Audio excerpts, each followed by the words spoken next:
Activity ratio, as the name suggests, activity ratio are the ratio that gives us an idea about the activities of a business.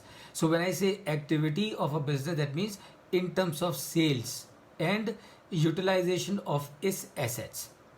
So number one, what I can do as far as the activity ratio is concerned, I can calculate a ratio which is known as credit collection in number of days. We can very easily know it.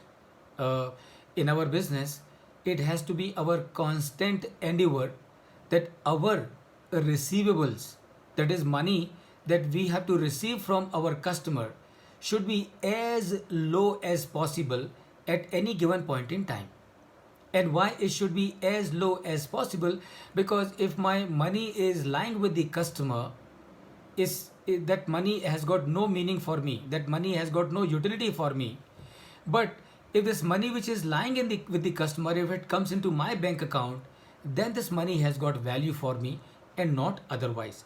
So the first ratio that we calculate is credit collection in number of days. How do we calculate it? We calculate it, take the figure of accounts receivable at any given point in time, how much money that I have to collect from my customers, divide it by the sales and multiply it with 365 days. So when you calculate collection in number of days, it gives you an idea as to what your DSO is. DSO is days sales outstanding. That means how many days of sales is locked up with my receivable. So that is ratio number one that I would calculate as far as the activity is concerned. Again, a question can come to the minds of every one of you. How do I figure out whether this is a good DSO or bad DSO? Again, you can do three things. Compare your DSO with your competitor. Compare your current year's DSO with that of last year. Compare your current year's DSO with your budgeted DSO.